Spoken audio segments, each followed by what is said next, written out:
नमस्कार फ्रेंड्स, बहुत बहुत स्वागत है आपका आपके अपने चैनल हमारी ट्रिक पे। देखिए, हिंदी साहित्य का इतिहास के मल्टीपल चॉइस क्वेश्चन इस वीडियो में डिस्कस करेंगे, जो कि काफ़ी महत्वपूर्ण है, काफ़ी ज़्यादा इंपॉर्टेंट है आपके आने वाले एग्ज़ाम्स के लिए। तो वीडियो पूरा देखिएगा।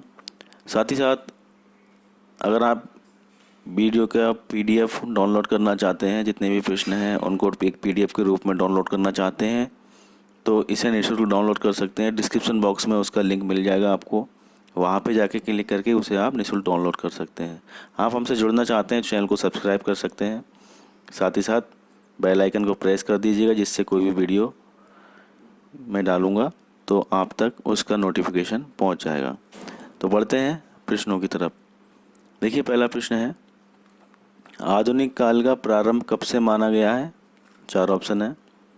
1850 ईस्वी से, 1857 ईस्वी से, 1750 ईस्वी से, या 1919 ईस्वी से। तो देखिए, राइट आंसर हमारा हो जाता है यहाँ पे ए ऑप्शन, यहाँ पे बिल्कुल करेक्ट है।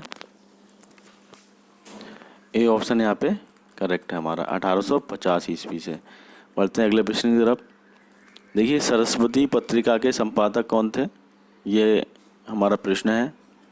सरस्वती पत्रिका के संपादक कौन थे? चार ऑप्शन देख लेते हैं। श्याम सुंदर दास, आचार्य महावीर प्रसाद द्विवेदी, माधव दास, या इनमें से कोई नहीं। तो देखिए, राइट आंसर देख लेते हैं। राइट आंसर हमारा है आचार्य महावीर प्रसाद द्विवेदी। बी ऑप्शन यहाँ पे बिल्कुल करेक्ट है। आचार्य महावीर प्रसाद द्विवेदी जो हैं सरस्वती पत्रिका के संपादक थे, याद रखना है। अगला प्रश्न देख लेते हैं। देखिए, कवि वचन सुधा नामक पत्रिका का संपादन किसने किया? कवि वचन सुधा नामक पत्रिका का संपादन किसने किया? भारतेंदु हरिश्चंद्र, प्रताप नारायण मिश्र, श्रीधर पाठक, या इनमें से कोई नहीं। तो देखिए, राइट आंसर है भारतेंदु हरिश्चंद्र। ये ऑप्शन यहाँ पे करेक्ट है। भारतेंदु हरिश्चंद्र ने कवि वचन सुधा नामक पत्रिका का संपादन किया। अगला प्रश्न देखिए, द्विवेदी युग का कालखंड है।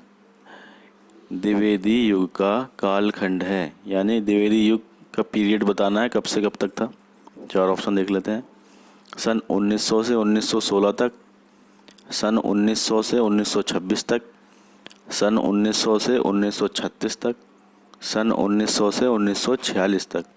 तो देखिए, राइट आंसर देख लेते हैं। राइट आंसर है हमारा ए ऑप्शन करेक्ट है।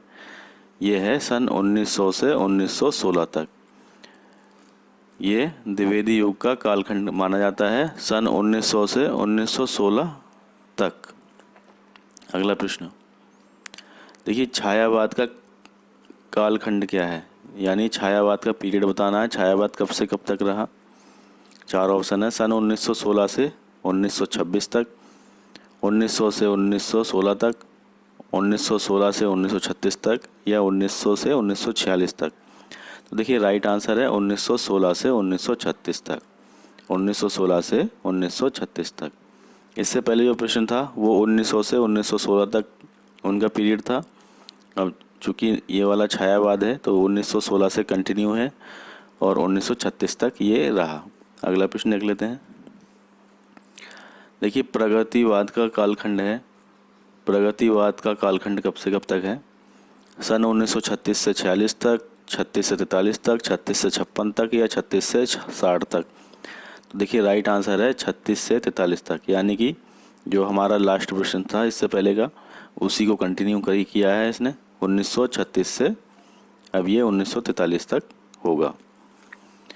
अगला प्रश्न देख लेते हैं। देखिए, प्रयोगवाद का कालखंड क्या है? प्रयोगवाद का कालखंड हमें इसमें बताना है। तो 43 से 46 तक, 1943 से 53 तक, 1943 से 56 तक, 1943 से 1960 तक। देखिए, राइट आंसर है 1943 से 1953 तक। ये हमारा राइट आंसर है। तो ये भी उसी को कंटिन्यू इसने किया। तो काफ़ी महत्वपूर्ण ये प्रश्न थे। जो चार प्रश्न हमने पीरियड्स के बताए हैं, ये आपको याद रखना है, क्योंकि कालखंड जो है बहुत बार एग्जाम्स में पूछ लिया जाता है। अब अगला प्रश्न देखते हैं। देखिए, खड़ी बोली का प्रथम महाकाव्य कौन सा है? खड़ी बोली का प्रथम महाकाव्य कौन सा है? बहुत ही मोस्ट इम्पॉर्टेंट प्रश्न है। साकेत, कामायनी, प्रिय प्रवास या उद्धव शतक? तो राइट आंसर देख लेते हैं। राइट आंसर है हमारा साकेत। देखिए साकेत जो है खड़ी बोली का प्रथम महाकाव्य माना जाता है। देखिए एक पंक्ति है, निज भाषा उन्नति अह सब उन्नति को मूल। ये किसकी पंक्तियां हैं? भारतेंदु हरिश्चंद्र, प्रताप नारायण मिश्र, श्रीधर पाठक या इनमें से कोई नहीं? तो देखिए राइट आंसर है हमारा भारतेंदु हरिश्चंद्र। तो भारतेंदु हरिश्चंद्र की ये पंक्तियां हैं, निज भाषा उन्नति है सब उन्नति को मूल। अगला प्रश्न देख लेते हैं। देखिए प्रकृति का मानवीकरण एवं वेदना प्रियता आधुनिक हिंदी कविता की किस काव्यधारा की विशेषता है? देखिए यहाँ पे ये दो कविताएं दी गई हैं, वेदना प्रियता और प्रवृत्ति का मानवीकरण, और पूछा गया है आधुनिक हिंदी कविता की किस काव्य धारा की विशेषता है? प्रकृतिवाद, प्रयोगवाद, छायावाद और प्रकृतिवाद। तो देखिए राइट आंसर देख लेते हैं। राइट आंसर है छायावाद। देखिए छायावाद की ये काव्य धारा की विशेषताएं हैं। तो ये दोनों जो हैं कविताएं हैं छायावाद की हैं। अगला प्रश्न देख लेते हैं। देखिए प्रकृतिवाद के प्रवर्तक कवि हैं निराला, अज्ञेय, नागार्जुन या इनमें कोई नहीं? तो देखिए राइट आंसर है निराला। ये ऑप्शन हमारा करेक्ट है, निराला। अगला प्रश्न देखते हैं। देखिए प्रयोगवाद के प्रवर्तक कवि हैं, प्रयोगवाद के प्रवर्तक कवि कौन है? तो देखिए राइट आंसर देख लेते हैं। चार ऑप्शन में निराला, अज्ञेय, नागार्जुन, इनमें कोई नहीं? तो देखिए राइट आंसर है अज्ञेय। तो अज्ञेय जो है प्रयोगवाद के प्रवर्तक कवि हैं। अगला प्रश्न देख लेते हैं। देखिए प्रथम तार सप्तक के संपादक थे अज्ञेय, नागार्जुन, वीरेंद्र मिश्र या इनमें कोई नहीं? तो देखिए राइट आंसर है अज्ञेय। देखिए अज्ञेय जो हैं प्रथम तार सप्तक के संपादक थे। अगला प्रश्न है, अब तक कुल कितने तार सप्तक प्रकाशित हो चुके हैं? 2, 3, 4 या 5? तो देखिए राइट आंसर है हमारा 4। अब तक कुल 4 तार सप्तक प्रकाशित हो चुके हैं।